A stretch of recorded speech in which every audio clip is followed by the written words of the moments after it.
Hello, स्वागत है आप लोगों का इस वीडियो पे। आज हम लोग एससी वर्मा का ये क्वेश्चन सॉल्व कर रहे हैं। काइनेमेटिक्स का एक्सरसाइज का नंबर 1 क्वेश्चन है। बहुत ही इजी क्वेश्चन है, ये महज एक औपचारिकता है कि मैं इसे सॉल्व कर रहा हूँ। तो देखते हैं क्या क्वेश्चन कहता है। A man has to go 50 metre due north. अच्छा, तो नॉर्थ ईस्ट साउथ वेस्ट की बातें हो रही हैं, तो थोड़ा सा हमें ये याद रखना होगा कि नॉर्थ साउथ ईस्ट वेस्ट किधर होता है। तो मैं एक बार बस ऐसे ही यूं ही बस बना देता हूँ। इधर नॉर्थ होता है, इस साइड साउथ में ले रहा हूँ, और इस साइड ईस्ट और इस साइड वेस्ट, है ना। इंडिया का मैप याद ही होगा। अब ये सब जो कह रहा है ये बातें, इसको अगर हम लोग डायग्रामेटिकली रिप्रेजेंट कर लें तो थोड़ा ज़्यादा अच्छा रहेगा। तो मैं ऐसा करता हूँ, एक कोऑर्डिनेट एक्सिस बना देता हूँ। ठीक है, इधर एक्स एक्सिस, इधर वाई एक्सिस। ठीक है,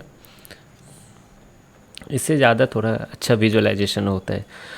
तो सबसे पहले क्वेश्चन क्या कह रहा है, man has to go 50 metre due north. तो कहीं से तो वो चलेगा, तो सबसे बेस्ट पॉइंट क्या रहेगा, ओरिजिन से ही चला लेते हैं इसे।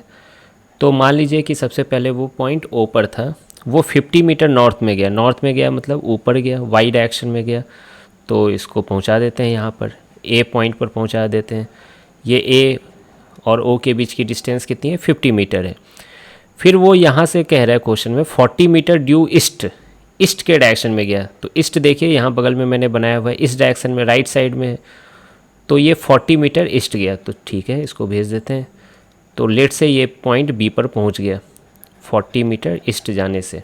ठीक है, उसके बाद कहा गया है कि and 20 metre due south, B से फिर वो साउथ के डायरेक्शन में 20 मीटर गया। तो साउथ किधर है, नीचे है ऑब्वियसली।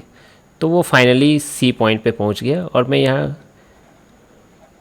20 मीटर भी लिख दे रहा हूँ। ठीक है, तो मतलब आप देख सकते हैं ओ से चला, ए गया, फिर ए से बी, फिर बी से सी, फाइनली वो सी पर पहुंच गया है वो आदमी। क्वेश्चन में पूछा जा रहा है what distance he has to walk to reach the field, है ना। अच्छा, तो सी पॉइंट फील्ड है ना। तो और ओ पॉइंट क्या है, हाउस है अकॉर्डिंग टू दिस क्वेश्चन। खैर ये ज़्यादा मैटर नहीं कर रहा है, मैं यूं ही ऐसे लिख रहा हूँ। तो क्वेश्चन में क्या पूछा गया, सबसे पहला क्वेश्चन पूछा गया फाइंड डिस्टेंस, है ना, डिस्टेंस। तो बताइए डिस्टेंस की वैल्यू क्या होगी।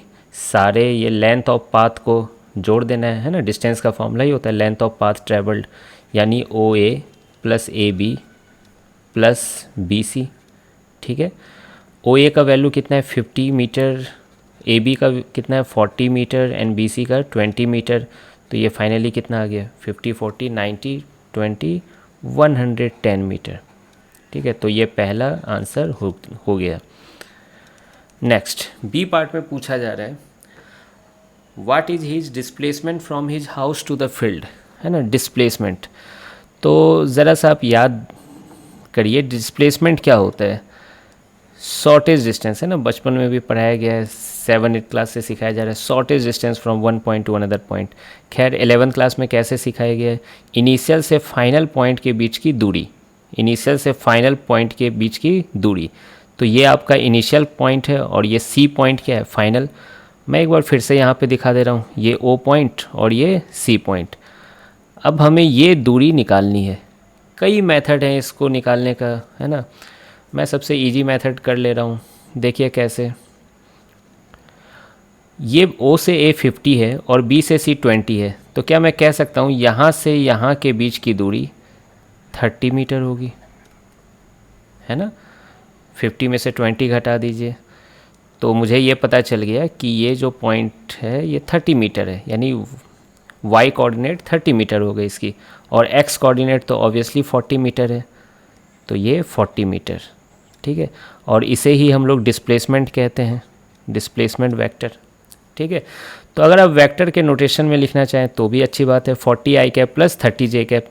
लेकिन पूछा जा रहा है what is his displacement from his house to the field. तो डिस्प्लेसमेंट का अगर मैग्नीट्यूड पूछा जा रहा है तो आप क्या करोगे, 30 और 40 का रिजल्टेंट ले लोगे। साफ दिख रहा है यहाँ पाइथागोरस थ्योरम लगने वाला है, और आंसर क्या आने वाली है 50 मीटर। खैर मैं वेक्टर फॉर्म में लिखता हूँ, थोड़ा अच्छा लग रहा है लिखने में। 40 i cap plus 30 j cap, है ना, और ऐसा यूनिट क्या होगी, मीटर होगी। इसका मैग्नीट्यूड क्या होगा, मैग्नीट्यूड ऑफ डिस्प्लेसमेंट वेक्टर, तो अंडर रूट 40 का स्क्वायर प्लस 30 का स्क्वायर, जो कि किसके बराबर होगा, 50 मीटर। मान लीजिए आपसे पूछा जाता है कि डायरेक्शन क्या होगी, है ना, ये थीटा, ये डायरेक्शन कितनी होगी, तो वो भी आप निकाल सकते हैं। टेन थीटा इक्वल टू ये सामने वाला डिवाइडेड बाई बगल वाला, है ना, 30 डिवाइडेड बाई 40, 30 डिवाइडेड बाई 40, जो कि आ गया 3/4। तो टेन थीटा 3/4 जब होता है तो आप जानते हो कि थीटा की वैल्यू लगभग क्या होती है, 37 डिग्री होती है। खैर फिजिक्स में हम लोग एग्जैक्ट 37 डिग्री यूज कर लेते हैं। तो आई होप आपको ये क्वेश्चन का आंसर समझ में आ गया होगा। ठीक है, थैंक यू, मिलते हैं फिर नेक्स्ट लेक्चर में।